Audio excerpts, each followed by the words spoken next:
G'day and welcome to the episode. I'm Tim James and this is Island Life. In this episode, we're going to look at how I took a rusty old truck spring and turned it into a boning knife. Now, this knife is not perfect. There's definitely mistakes, but it's my first knife. I've never made one before. And I learned a lot and I'm going to do it again for sure. But for now, let's go right back to the beginning and look at exactly how I made this knife.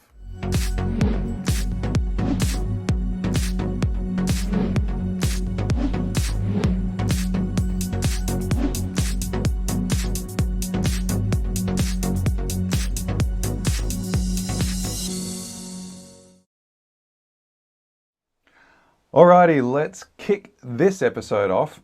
This has taken me literally months to prepare for, and I'm super excited to get going on this build. I've made up this blank.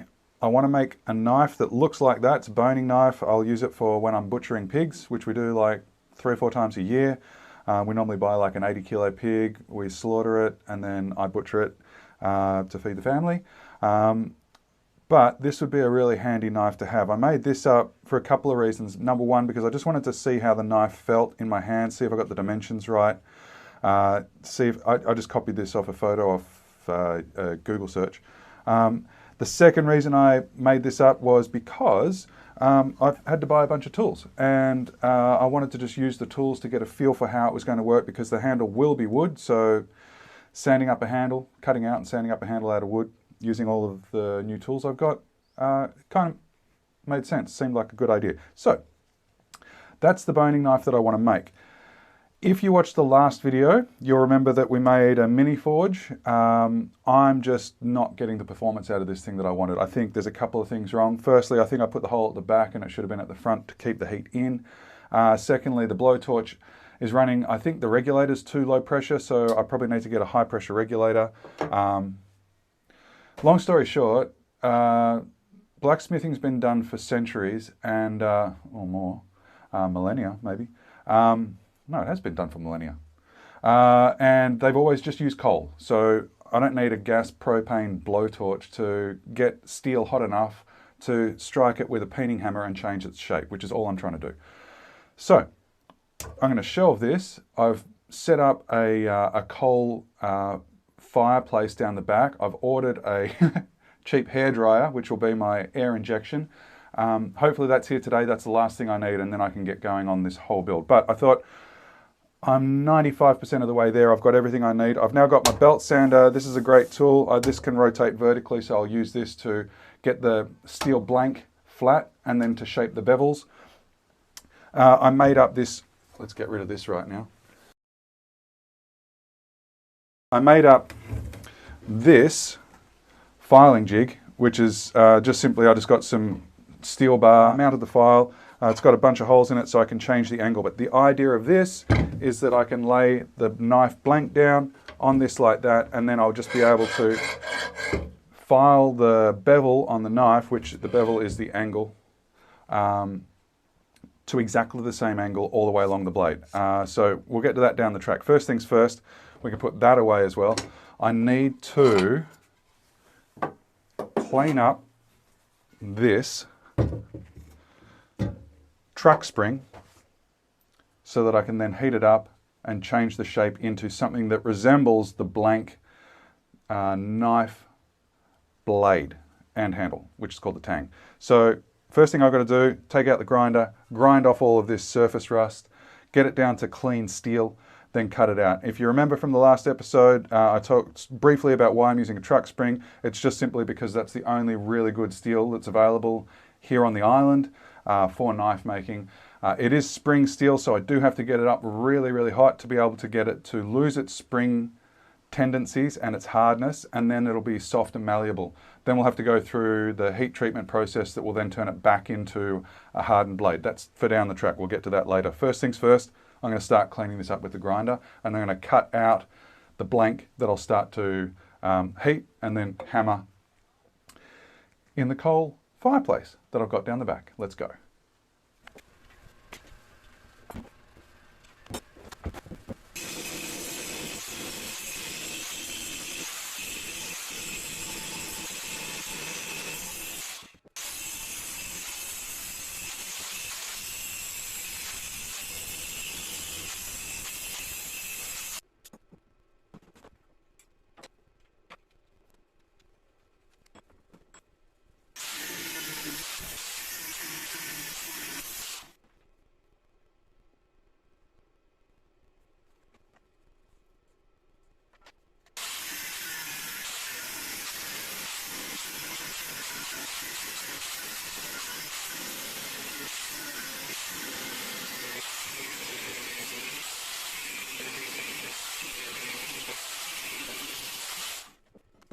Alrighty, well that was hot and dusty work. I'm covered in this black dust, so is everything.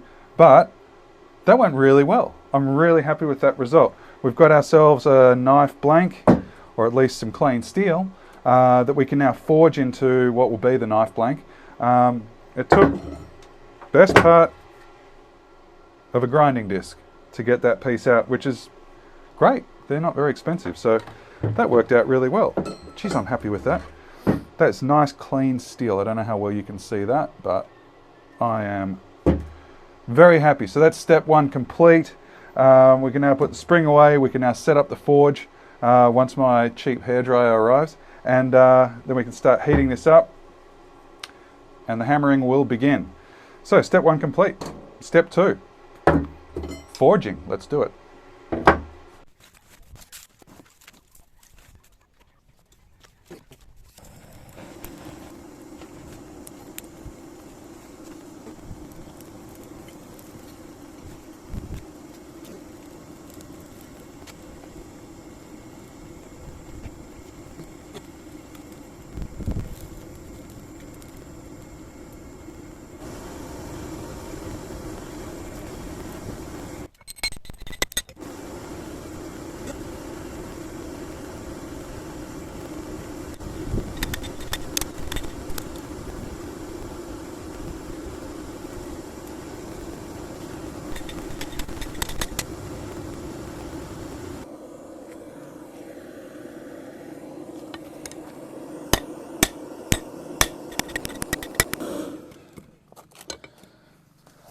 Whew. All right, phone was overheating when it was over there. There is so much heat coming off that furnace, but definitely changing the shape of this thing, and it's in about the right profile. Now, that's a rare earth magnet. You can see it's not sticking at all. Oh, it sticks a bit there, and then it starts to really stick. But you can see it's not sticking down the end there, so we are definitely changing the structure of this steel. That is so hot. Even through the insulated welding glove, it's still too hot to hold on to. But it's going to work. It's just going to take some time. Got to just keep hammering away, and eventually we'll get there. You can see it's thinned right down too. It's really easy to change the shape. Need to start working on the tang, which is the handle. My idea is to get it down to, I want the knife to be 3 millimeters or 1/8 of an inch. So I'm going to try and get it down to about 5 millimeters, and then I'll take the rest of the material off in the tool shed. This is the first time I've ever done anything like this, so I've really got no idea what I'm doing. But it's a lot of fun, and it's I'm making progress. A lot quicker than I thought. I've only been going at 15-20 minutes. God, that's hot. But I'm going to need another bag of coal because this is burning through the coal. I guess that's why they call it blacksmithing. Here we go again. Next heat cycle.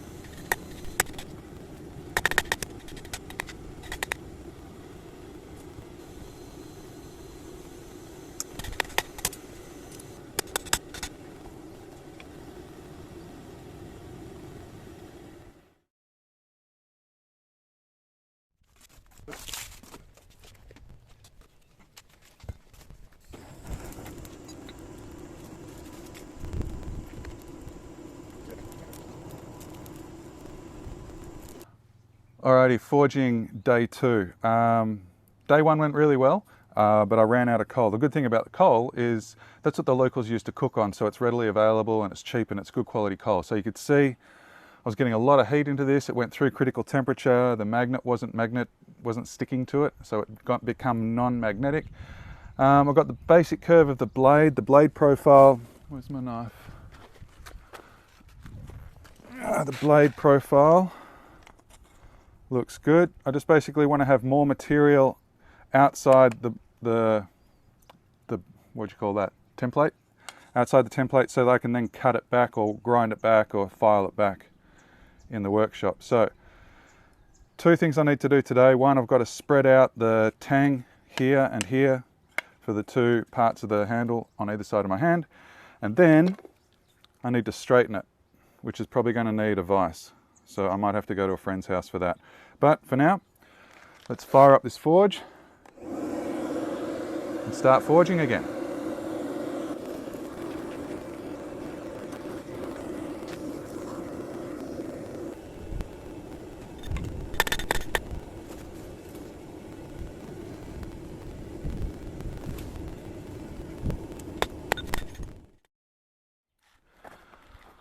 Alrighty, super hot work on a tropical island in the sun, well, sort of in the sun, but I'm happy with that. Obviously, I have no idea what I'm doing, and because this is the first time I've ever forged anything, I didn't want to spend a whole bunch of money on expensive tools, so I just wanted to try it out. Now, you can see what happened to the weight plate that I used. It just shattered. The second one just cracked. So that's a wrap. I'm not going to forge anymore.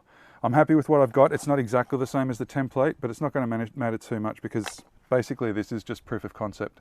So I just want to make sure that I can create a knife from scratch.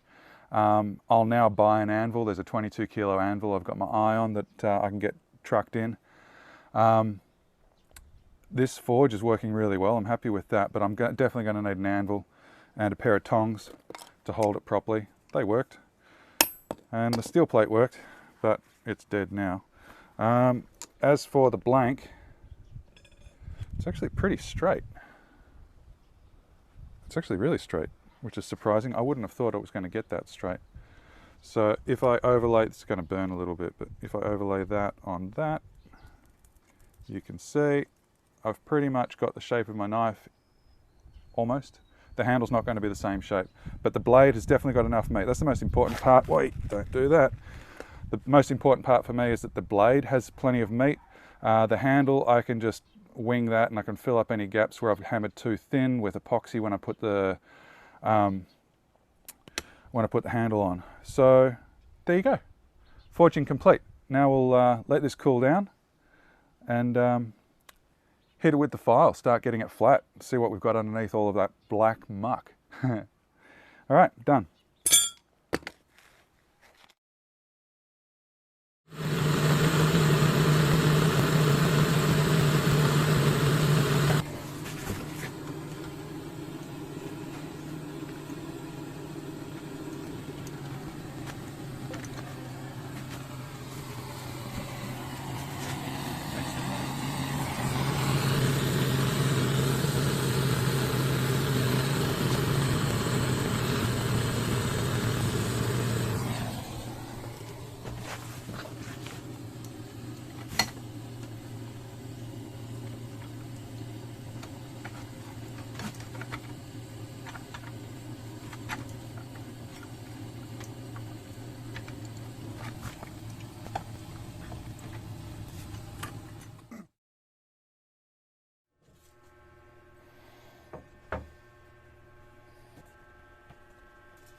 Okay, I've been sanding now for a few hours.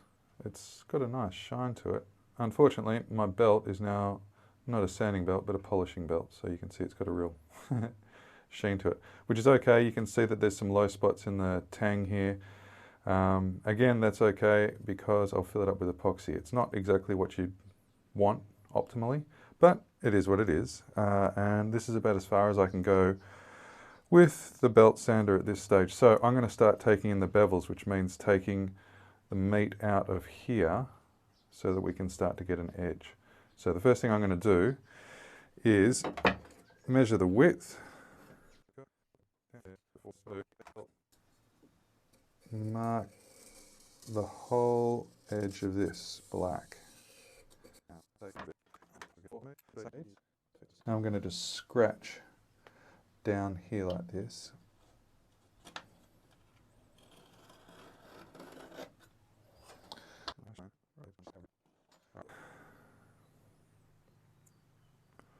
All right, yeah, now I've got an average line to run to. Okay, let's set up this filing jig.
Okay, so I've taken it to 800 grit on both sides. It's not polished, but all the deep scratches are out now. So I think that's about as far as I'm going to take that because the heat treatment process is going to put a whole bunch of black scale on the blade. So I'll need to take it off anyway. So that's enough for now. Now it's time to, I've got this stainless steel pin, which is a 1/4 inch, 6mm. I'm going to put a couple of holes in this and then we can start making the handle.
Alrighty, we're ready to do the heat treatment. I've drilled the holes for the pins, the holes for the epoxy, that's those two in the middle, the pins will go on the outside.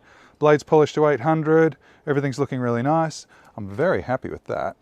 And I can now do the heat treatment cycle process, which is in basically 3 steps. So the first thing I've got to do is normalize the blade, which is just basically a way to restructure the internal structure of the steel to make it all in alignment. All the crystals, and that's just heat it up as high as I can get it and then let it cool in the air.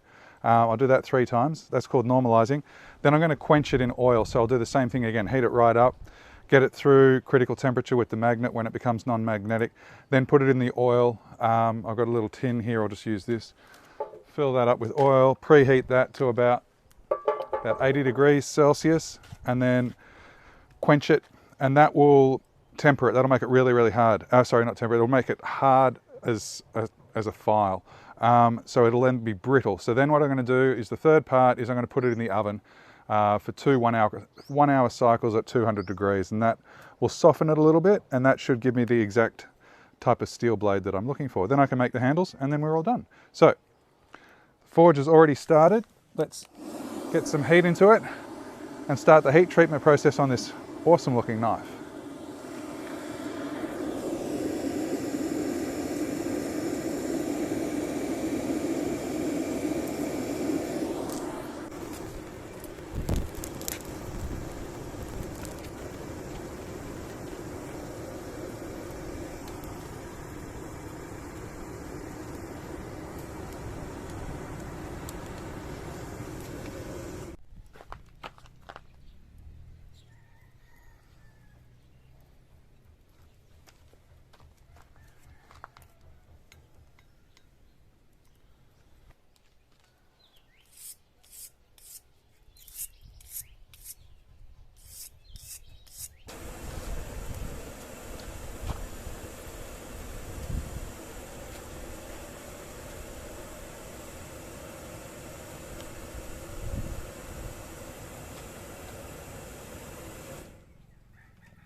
Okay, I was so excited to do the quenching in the oil that I completely forgot to press record. So it's done now, and it looked cool. There was lots of flames and everything, but yeah, I just forgot to press record. But that's what the blade looks like now. It is now, I'm sure, very hard but very brittle. So I've picked up a bit of a warp in the blade. It's got a slight bend to it, so I'm going to have to get some angle iron. And I've got a few little metal G-clamps. I'll clamp it into the angle iron, and then it'll go in the oven at 200 degrees Celsius for about an hour, twice. And that will temper it back down and hopefully straighten the blade back up. Then we can clean it up and make the handles. But job's done for today. That's all of the forging, all the work on the forge complete. I'm very happy with that.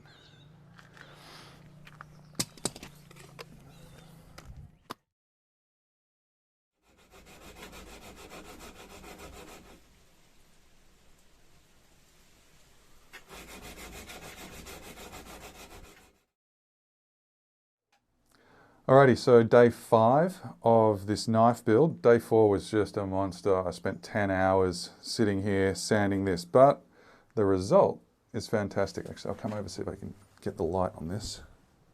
Where are we? There. You can see it really came up nicely. Very happy with that.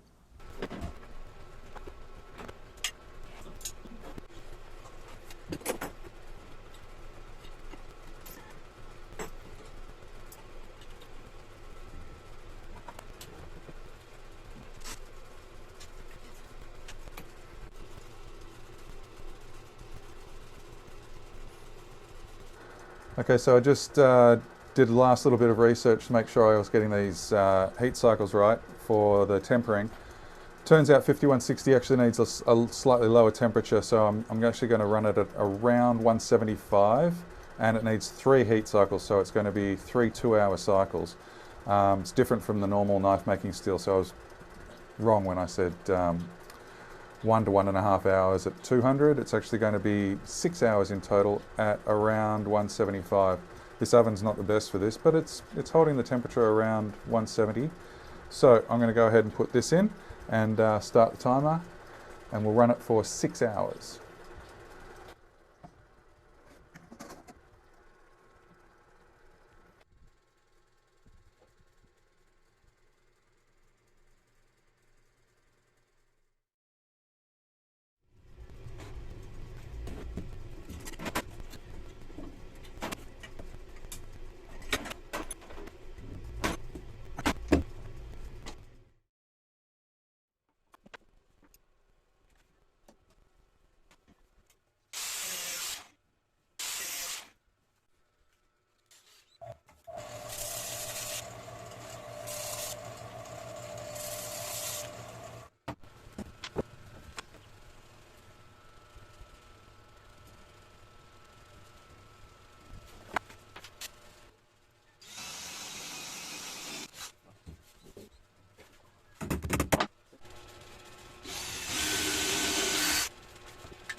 So there you have it. That is exactly how I made this knife.